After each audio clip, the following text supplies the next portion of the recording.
Amados irmãos, nós estamos nessa caminhada dos 7 sinais, 7 milagres que o Senhor Jesus realiza no Evangelho de João. Como o mesmo João, no capítulo de número 20, ele vai dizer que, na verdade, fez Jesus muitos milagres.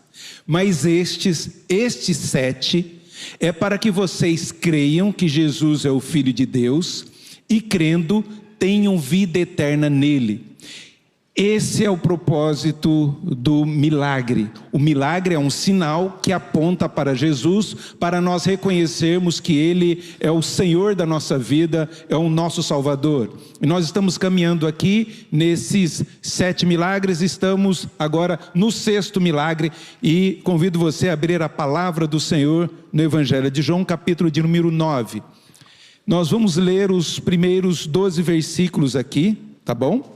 E depois, no outro ponto, a gente caminha com outro versículo, mais um bloco de versículos, depois finaliza com mais um bloco de versículos. Então, cada ponto eu vou expor essa perícope que a gente diz, né? Esse pequeno texto.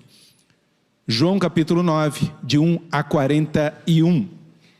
Diz assim a palavra do Senhor. Caminhando Jesus, viu um homem cego de nascença.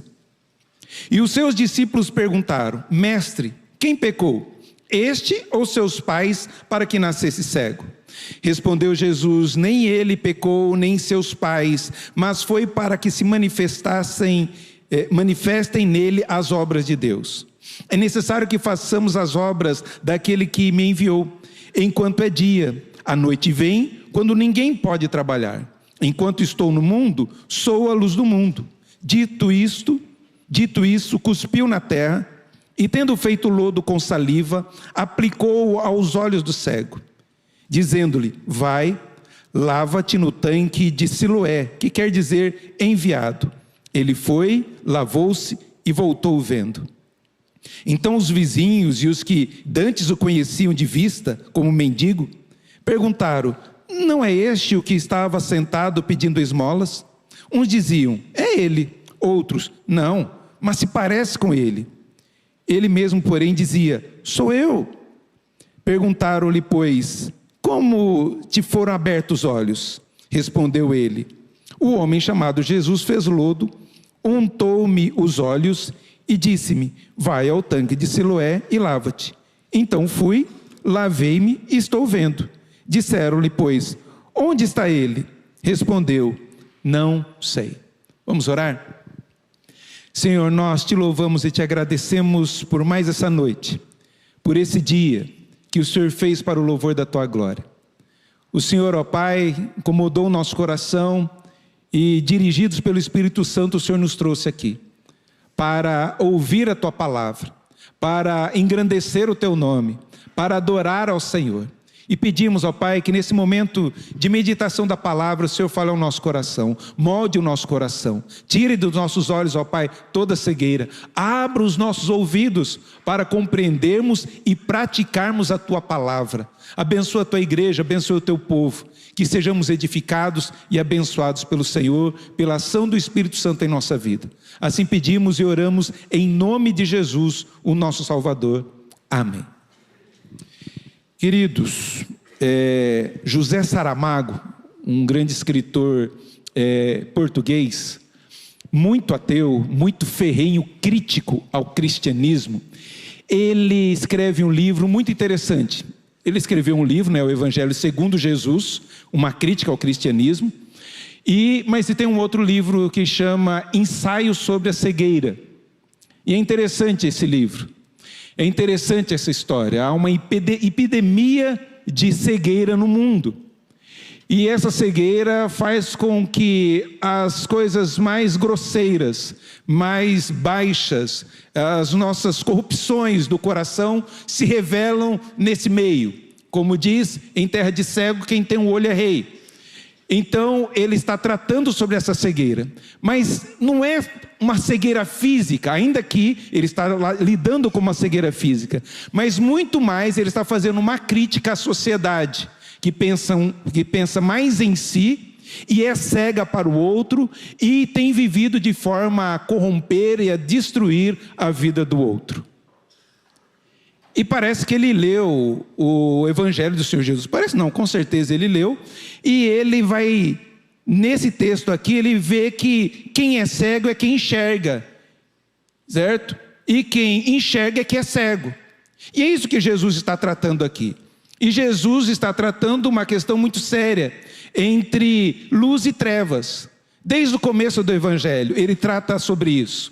Entre luz e trevas. A luz veio ao mundo, mas os homens amaram mais as trevas do que a luz. E Jesus, no capítulo de número 8, logo no começo do capítulo de número 8, ele vai dizer que ele é a luz do mundo.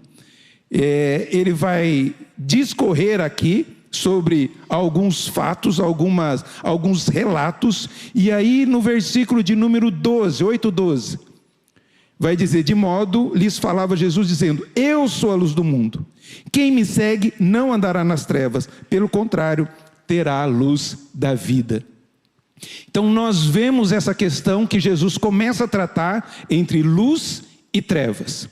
E Jesus falando sobre essa questão de luz e trevas, há um embate com os religiosos, que estão cegos, não enxergam que ele é o Messias, ao ponto de Jesus mostrar quem realmente ele é, Deus encarnado, e mostrando que ele é o verdadeiro Deus encarnado, os fariseus e religiosos querem apedrejá-lo, querem matá-lo.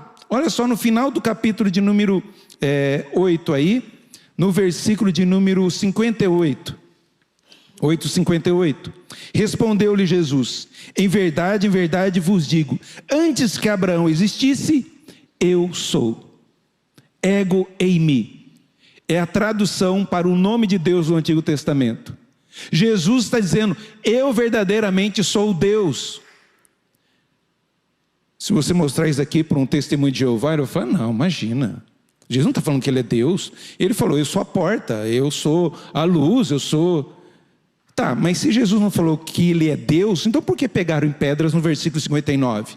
Olha só. Então pegaram em pedras para atirarem nele. Eles queriam matar Jesus porque Jesus falou que ele era Deus. E era digno de blasfêmia e ser apedrejado. Se fosse só: eu sou uma porta, eu sou uma luz qualquer, nada eles fariam. Mas Jesus diz: eu sou verdadeiramente Deus. E por causa disso o expulsam. Ele tem que sair escondido dali e ninguém o toca. Nessa caminhada, Jesus vê um cego no caminho. E é isso que eu gostaria de conversar com vocês. Quando a luz encontra as trevas. O que esse texto nos ensina? E esse texto tem muito a nos dizer, porque ela tem encontros interessantes. Tem o encontro de Jesus com o cego. Tem o embate dos discípulos com Jesus sobre o cego. Tem o embate dos fariseus com o cego sobre quem é Jesus. E tem o encontro de Jesus com o cego, revelando realmente quem ele é. E é nessa caminhada que nós vamos andar e compreender aqui um pouco desse milagre, desse texto aqui. Olha só o versículo de número 1, que eu acho isso aqui lindo e maravilhoso. Caminhando Jesus, viu um homem cego de nascença. Essa é a primeira lição. A luz encontra um homem que ninguém via. Jesus está caminhando, A multidão olhando para Jesus, a multidão seguindo Jesus, e há um cego, mendigo no meio do caminho. No entanto, ninguém vê esse homem. As pessoas passam de largo desse homem. As pessoas não se importam com ele. No entanto, nessa caminhada, Jesus é quem vê esse homem. É Jesus que para e olha com olhos de misericórdia para esse homem, com um maravilhoso olhar de Jesus para esse homem. Não tinha como esse homem ver Jesus, mas ele sabia o que estava acontecendo, e como outros relatos de cego podiam ter clamado: olha, por favor, pede para Jesus vir aqui, mas não. Ele nem sabia quem era Jesus. Ouve o tumulto, e por ouvir o tumulto, está ali querendo entender as coisas, mas Jesus para e vê este cego de nascença. O maravilhoso de tudo é que esse Deus, Criador de todas as coisas, o soberano que sabe todas as coisas, o Deus que tem domínio sobre tudo, Ele é poderoso também para parar tudo e ver apenas um cego. Ele é poderoso para parar e dar atenção a uma pessoa que está sendo rejeitada, negligenciada, abandonada. Muitos deviam passar ali: isso não é problema meu. Isso daqui é um problema do Estado. Eu não tenho nenhuma moeda. As pessoas não se importaram com ele. Mas Jesus se importa. Jesus não passa de largo da nossa vida. Essa sempre é a ação de Deus. É sempre a ação de Deus. E é algo maravilhoso na salvação. Antes de Zaqueu subir à árvore, Jesus já sabia que ia passar por aquele caminho. Antes da mulher chegar no poço, Jesus já estava lá esperando ela. Antes desse cego fazer qualquer oração, Jesus já tinha ouvido o seu clamor. Jesus já sabia quem ele era, e por isso parou e viu esse cego. Deus tem esse olhar misericordioso e para ver a nossa vida, ver a nossa necessidade. O bonito de tudo é que talvez você veio aqui essa noite para ouvir uma teologia muito rebuscada e tudo mais. No entanto, o que eu tenho a dizer a você é algo muito simples. O mesmo Deus que vê e viu aquele cego é o mesmo Deus que está hoje aqui.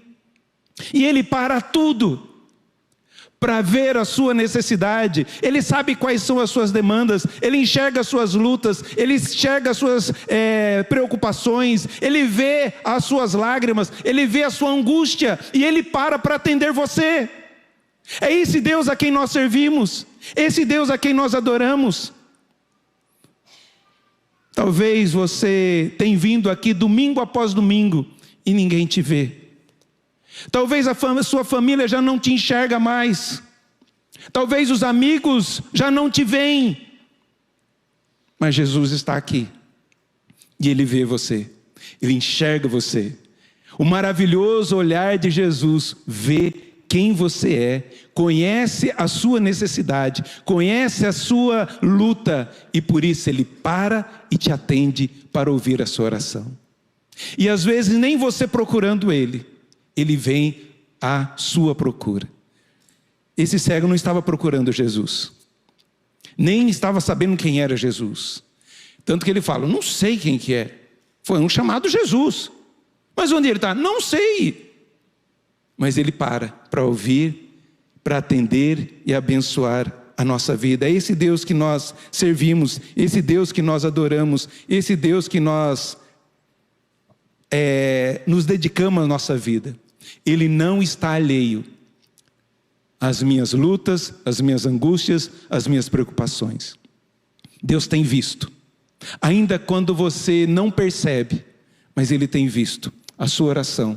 Ele tem visto a sua necessidade. É nesse Deus que nós cremos. Interessante que o texto continua no versículo 2. Vai dizer ainda, além de Jesus ver esse cego, os seus discípulos perguntaram: mestre, quem pecou, este ou seus pais, para que nascesse cego? É interessante. É uma pergunta que revela bem o coração humano. A gente está mais preocupado em fazer teologia com a desgraça do outro do que ser misericordioso com o outro. A gente quer fazer muitas teologias para entender se a gente pode receber ou pode rejeitar. A gente está tentando fazer um monte de... Será que isso aqui cabe na nossa teologia presbiteriana? Será que isso aqui cabe na nossa confissão de fé? A gente fica discutindo enquanto que o cego está lá, necessitado. E os discípulos fazem isso, querem fazer teologia no momento que devia abraçar, ter misericórdia. Não, vamos primeiro ver no nosso catálogo teológico quem que nós podemos receber. Muitas vezes nós somos assim. E Jesus fala, nem este, nem os pais, nem ele pecou, mas para que nele seja manifestada a graça de Deus, o cuidado de Deus, o amor de Deus. Muitas vezes as nossas lutas, ou algumas coisas que nós não compreendemos, isso traz angústia ao nosso coração, mas saiba que o Senhor pode transformar essa luta, essa angústia, em glória ao seu nome, para que nele se manifeste as obras de Deus. E nós vemos isso daqui, diante do sofrimento alheio, preferimos explicar do que abraçar, preferimos julgar do que aliviar as cargas. Jesus não faz isso. Onde os discípulos veem um problema, Jesus vê uma pessoa, vê um indivíduo que precisa de abraço, que precisa de cuidado, que precisa de atenção. Há sofrimentos que não têm explicação em termos de causa e efeito moral, mas elas existem às vezes e muitas vezes para a glória de Deus, para que a glória de Deus seja revelada. Aquele homem carregou por décadas o abandono, a rejeição, a mendicância, mas Jesus estava escrevendo uma linda e maravilhosa história, que ele fez questão de colocar nesse evangelho. E aí Jesus vem e traz cura antes, né? Por que eles falam isso daqui? Quem pecou? Este ou seus pais, para que nascesse cego? Porque havia uma crença de que quanto mais terrível o sofrimento da pessoa, mais ela tenha pecado. Quanto mais sofrível fosse a morte ou a doença, eles entendiam que mais elas tinham pecado.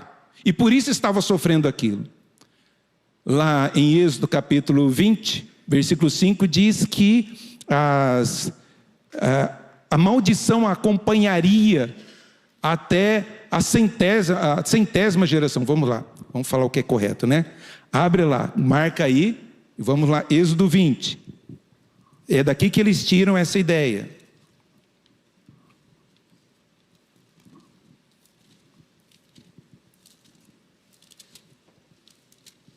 Êxodo 20, versículo de número 5.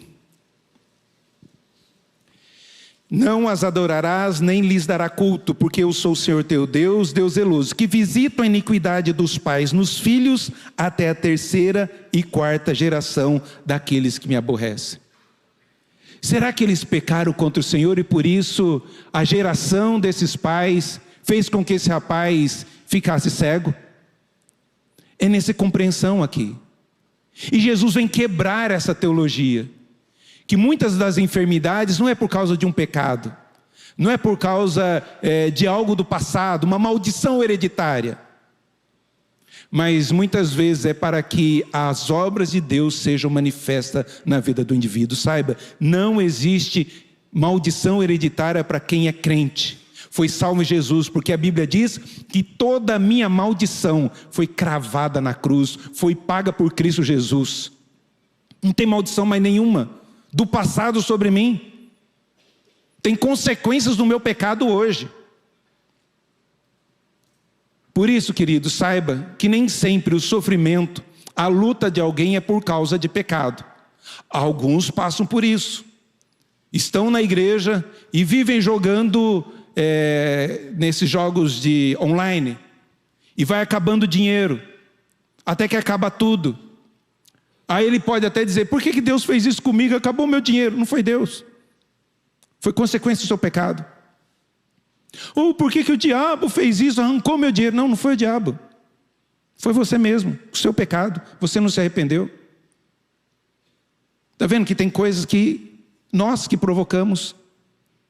E mesmo assim, Deus é misericordioso, pode perdoar, mas para voltar o dinheiro vai ser difícil. Por isso, ande nos caminhos do Senhor. Quem pecou? Este ou aquele? Para que nascesse cego? Não, nem este nem aquele, mas para que nele, manifestasse a obra de Deus, o cuidado de Deus, a ação de Deus. E por isso, versículo 6, dito isso, acertando a teologia dos discípulos, cuspiu na terra e, tendo feito lodo, com saliva aplicou nos olhos do cego. Por que Jesus faz isso, gente? Por que Jesus não podia ter apenas falado, quero, enxerga? Ele não fez isso com outro cego. Mas por que ele tem que cuspir na terra? Fazer amassar, virar barro, uma boa cuspida mesmo. Você já viu que em algumas igrejas tem campanha para tudo? Campanha da água santa, do óleo santo, já ouvi da vassoura, já vi de tudo, mas nunca vi a campanha do cuspe santo. Venha que os 318 homens de Deus vão cuspir nos teus olhos para mudar a sua vida. Já viu isso? Eu nunca vi, mas está na Bíblia, aqui. Por que Jesus faz isso? Há algumas teologias sobre isso, Uma é no intuito de, a primeira, que eu acho mais viável aqui, porque aqui é no sábado, e havia algumas leis, rabínicas, que no sábado você não podia amassar farinha com trigo, não podia amassar água com terra para fazer barro, tijolo, você não podia fazer isso. E Jesus faz isso como para provocar, ele já tinha sido expulso lá, já quase foi apedrejado, ele podia passar, mas viu o cego, no sábado eu falei, deixa eu provocar mais um pouquinho, deixa eu mostrar que eu sou o Senhor do sábado, eu sou o Senhor da vida, enquanto eles estão vendo lei, eu estou vendo vida. E Jesus vai lá e faz lodo, aplica sobre os olhos desse homem. Essa é que eu mais compactuo aqui, Diz aqui, outros vão dizer porque o homem foi feito do barro, Jesus pegou o barro que o homem foi feito para trazer cura. Mas Jesus não tem regrinha para cura. Ele cura diferente. Se tivesse regrinha, todos nós íamos ficar usando essas regrinhas para fazer as curas, ou tentar repetir as curas de Jesus. Mas ele não vai segundo a nossa regra, vai segundo a vontade e o querer dele. Quando eu clamo, Senhor, eu só creio em cura milagrosa, tem que acontecer um milagre. Jesus usa um médico e traz cura. Eu não creio em cura milagrosa. E Jesus vem, não precisa nem de médico, para que sempre a glória seja dele, para que manifeste a obra de Deus, a glória de Deus na vida dessas pessoas, e toda a honra, toda a glória seja dada a Deus. E Jesus cura esse homem, e ele fala, também um outro símbolo aqui, João faz questão de dizer como que chama esse tanque de Siloé, que quer dizer enviado. O enviado de Deus envia o cego ao tanque para ele receber a cura desse que Deus enviou. É de propósito. A cura sempre é de Deus, não foi do cuspe. Porque senão as pessoas iam pensar que foi o cuspe. Então vamos cuspir aqui, para que haja cura aqui. Não. Jesus deixa bem claro, lava, para ele saber que o enviado que dirigiu ele até aquele tanque. E ele lava, e Jesus já saiu, já foi embora, e nem viu o rosto de Jesus. E Jesus faz a cura completa, é de nascença. Quem nasce cego e ele tem transplante de córnea, ele tem que aprender a enxergar. Ele só sabe o que é um copo se tocar o cego. Só assim. Se você falar para ele, isso aqui é um copo, ele não sabe o que é um copo. A gente tem que ensinar novamente para saber o que é um copo. Isso aqui é uma maçã. Ele não sabe o que é uma maçã, a não ser quando tocar e sentir o cheiro. Aí ele sabe. Aí quando, mesmo enxergando, ele pega a maçã, isso aqui, e o cheiro, essa que é a maçã que eu sempre quis saber, é desse jeito. Só que Jesus faz tudo completo, ele não teve essa adaptação, esse treino. Deus já faz sempre completo. Como o homem da mão ressecada, ressequida. Ele não precisou falar, você tem que ir lá na fisioterapia treinar para melhorar, não. O paralítico, você tem que fazer uma fisioterapia para melhorar tudo isso. Não, ele já saiu andando, com tudo pronto, tudo certo, tudo resolvido. Jesus, quando faz a obra, ele faz completa. Aquele que começou boa obra, há de completar até o dia de Cristo Jesus. Jesus viu o cego. Os discípulos discutem teologia. Jesus toca nesse cego, abençoa esse cego é curado através desse ato de Jesus. Só que ele não sabe o que acontece ainda. Quem é Jesus? É um milagre físico, mas não acontece ainda o milagre da alma. Ele começa a enxergar, e aqui é um outro contraste que a gente vê aqui nesse texto maravilhoso. Aqui está uma lição das mais bonitas do Evangelho, né? A fé genuína nem sempre entende tudo. O homem falou, eu não sei quem que me curou, eu não sei como que foi isso, mas obedeceu. O homem foi cego e voltou vendo. Sua fé, ainda que era pequena, mas já era suficiente para produzir obediência. E é isso que Deus pede de nós. Não uma fé perfeita, mas uma fé que obedece ao que foi revelado. Vai e se lava. Ele foi e se lavou e voltou enxergando. E as pessoas, mas ele não era um mendigo? Pessoas começaram ainda a duvidar. Falaram, gente, sou eu estava cego, mas agora estou vendo. Não bastasse isso, a gente vai para o nosso segundo ponto, que é muda o foco agora. Sai do cego, sai da frente de Jesus e vai agora para os religiosos. A cegueira daqueles que pensavam enxergar. Abre a palavra do Senhor aí, em João 10, agora a partir do versículo, João 9, a partir do versículo 13.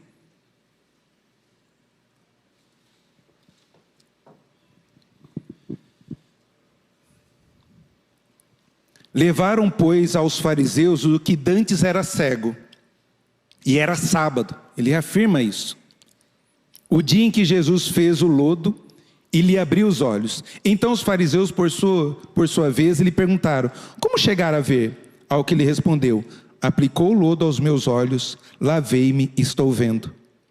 Por isso alguns dos fariseus diziam, este homem não é de Deus, porque não guarda o sábado. Diziam outros, como pode um homem pecador fazer tamanhos sinais? E houve dissensões entre eles. De novo, perguntaram ao cego, que dizes tu a respeito dele, visto que te abriu os olhos? Que é profeta, respondeu ele. Não acreditaram os judeus que ele fora cego, e que agora via, enquanto não lhe chamaram os pais. E os interrogaram, este é o vosso filho?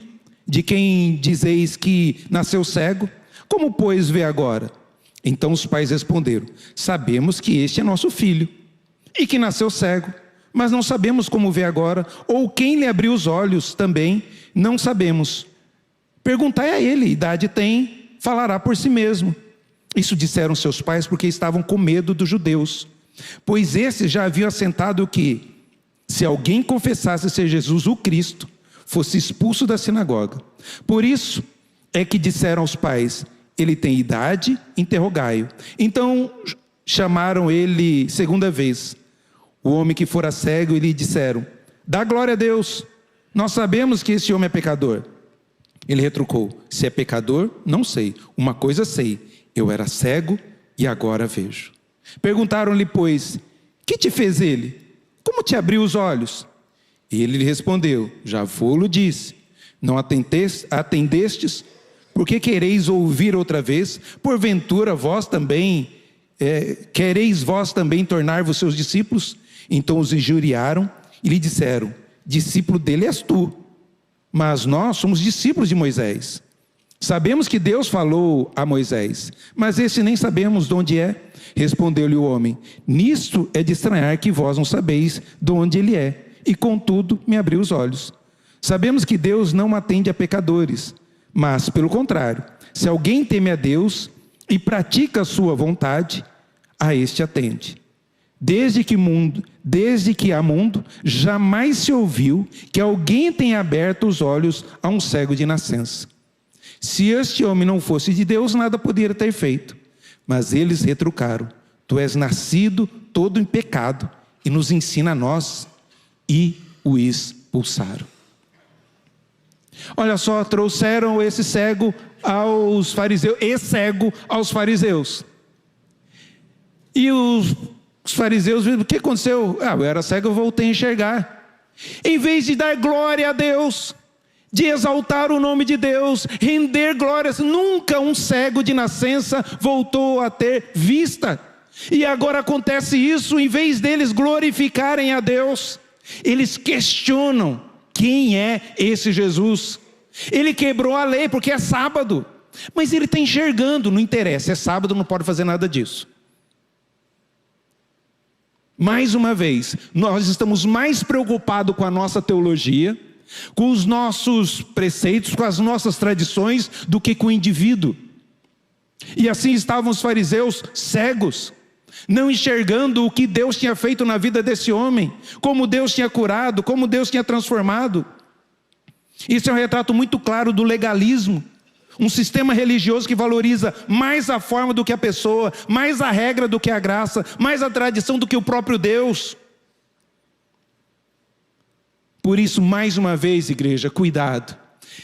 Devemos estudar teologia, devemos conhecer os pontos básicos da nossa fé, mas tudo isso tem que redundar em graça, em misericórdia, em vida, em transformação do nosso coração, e não vaidade intelectual, mas transformação no nosso coração e vida para outros também.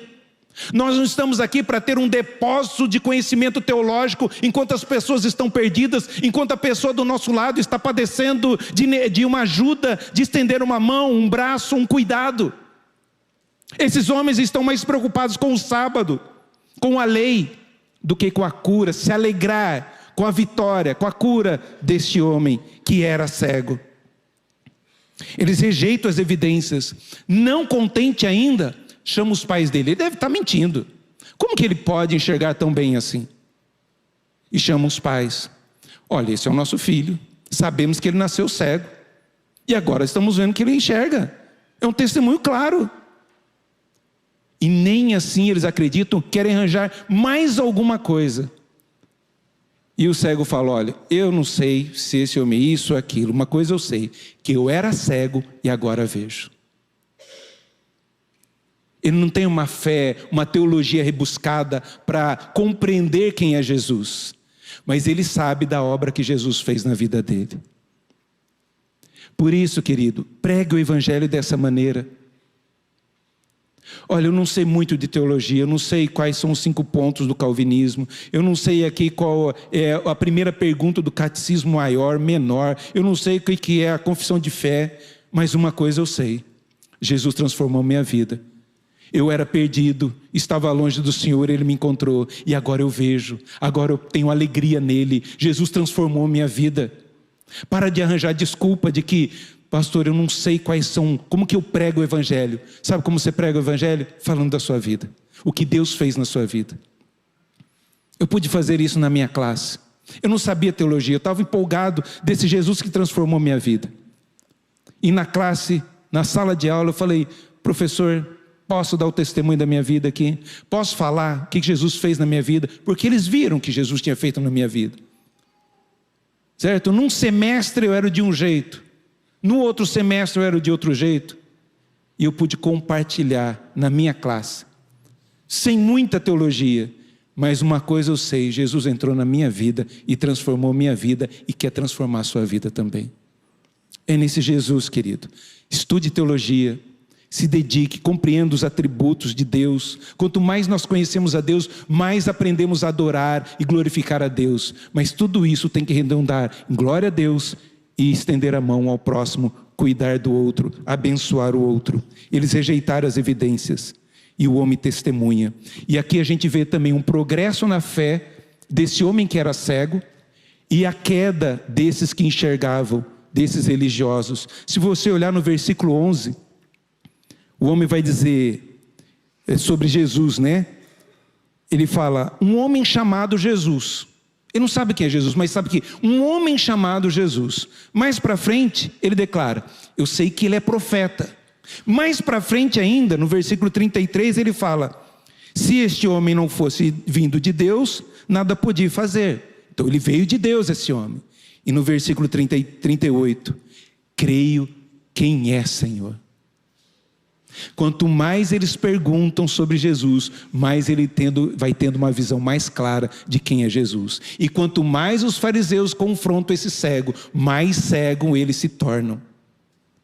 Mais cegam diante de Deus, por causa das suas teologias, da sua fé. Aqui está um diagnóstico mais devastador de todo o capítulo. O problema nunca foi a cegueira física, foi a cegueira espiritual. Olha só o versículo aqui que nós vemos aqui, no versículo de número 39. 9:39, cadê aqui?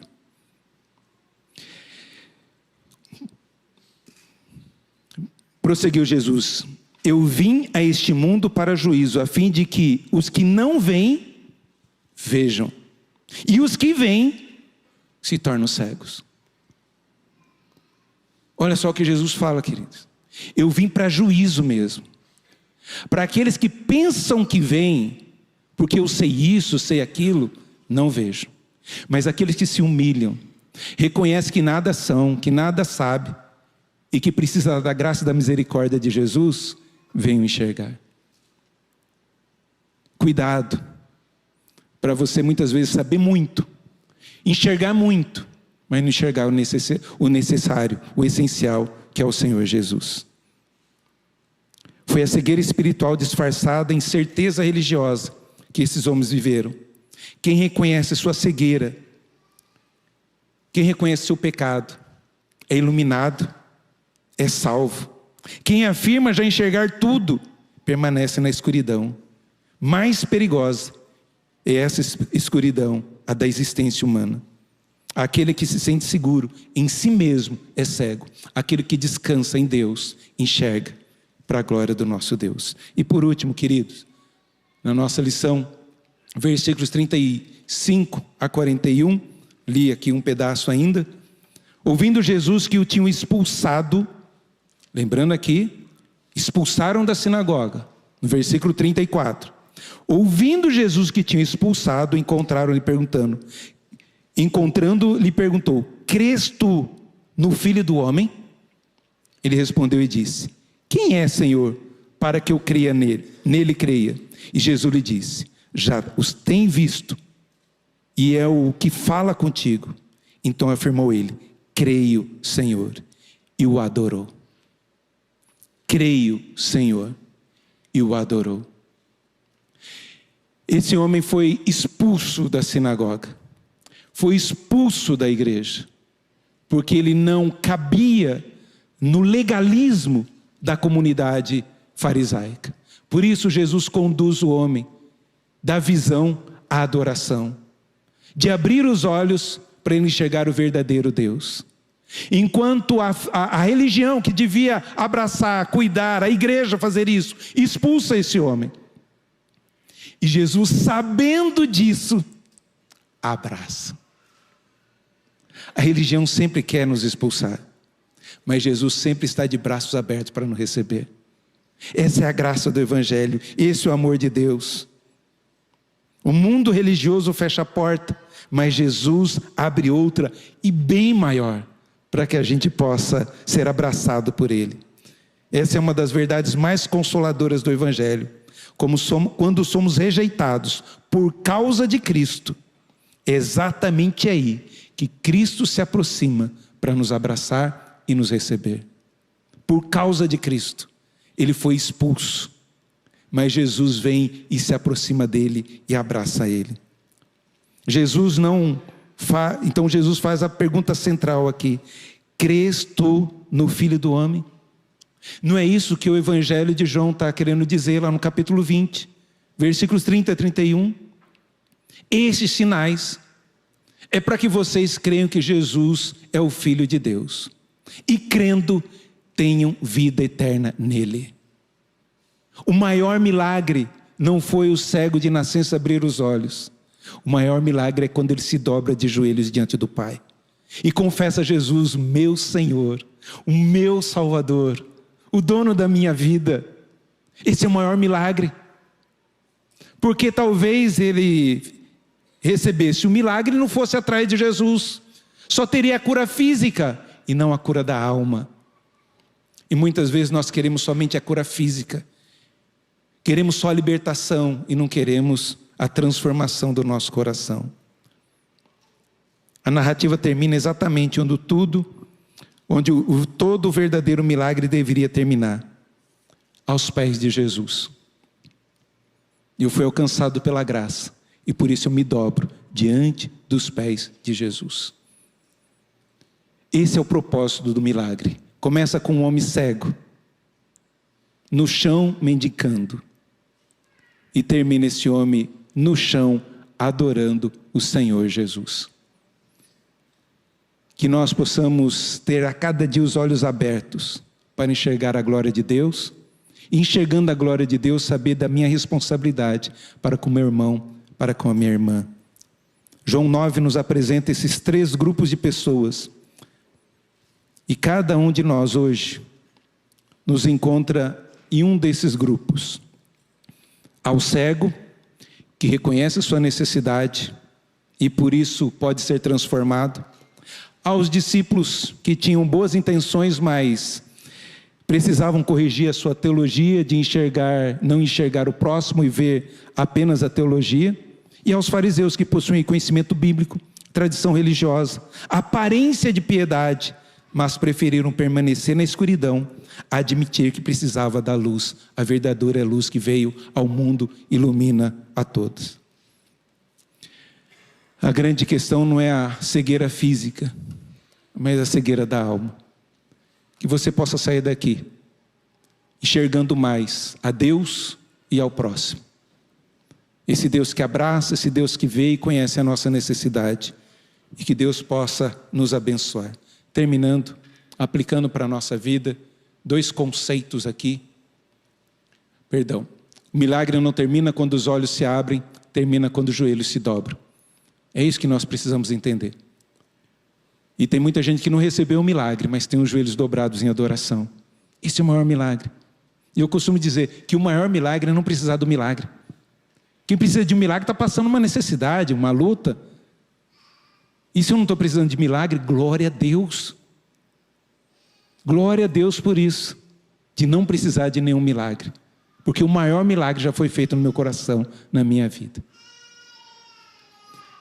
Queridos, que nós sejamos uma igreja que vê pessoas, não problemas.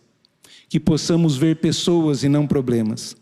Assim como os discípulos, é fácil transformar o sofrimento alheio em tema de discussão teológica, em vez do motivo de compaixão, de prática. Sejamos conhecidos por enxergar a necessidade da nossa cidade, a necessidade de Limeira. Que nós possamos enxergar a necessidade do próximo, os que sofrem em silêncio, os que carregam suas dores sem explicação, os que se sentem invisíveis mesmo dentro de bancos de igreja ou no meio de uma multidão, mas ainda assim necessitadas de compaixão e de graça. Que possamos ver pessoas e não problemas, que venhamos discutir, venhamos abraçar pessoas e não discutir teologia. E cuidemos para que a nossa fidelidade doutrinária nunca se transforme em legalismo que fere o outro, que nos afasta de Deus. Ser reformado, guardar a sã doutrina e amar a palavra são privilégios preciosos.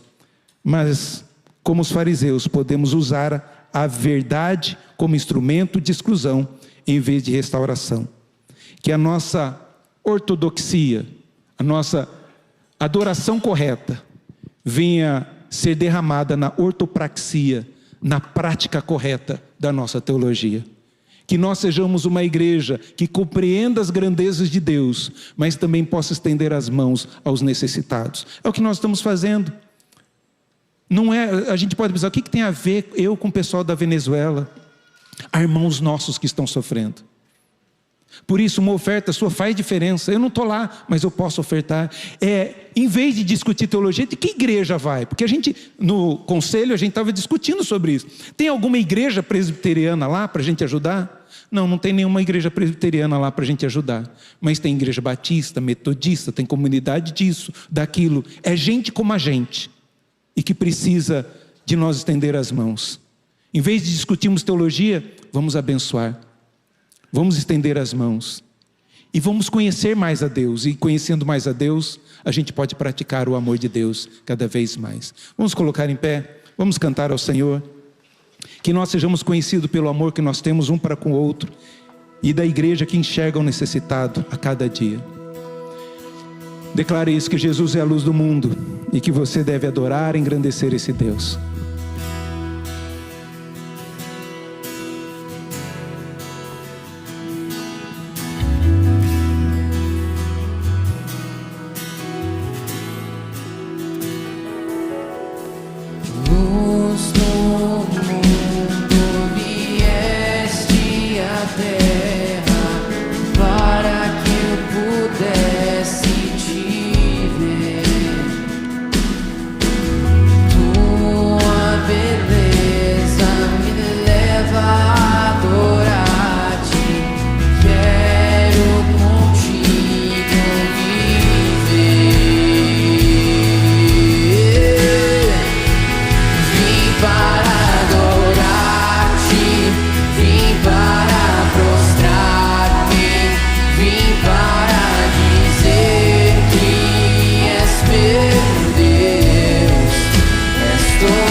Para dizer que amamos ao Senhor, para nos prostrar diante de Ti, porque o Senhor, a luz do mundo, brilhou no nosso coração, e Teu maravilhoso olhar, ó Pai, foi irresistível.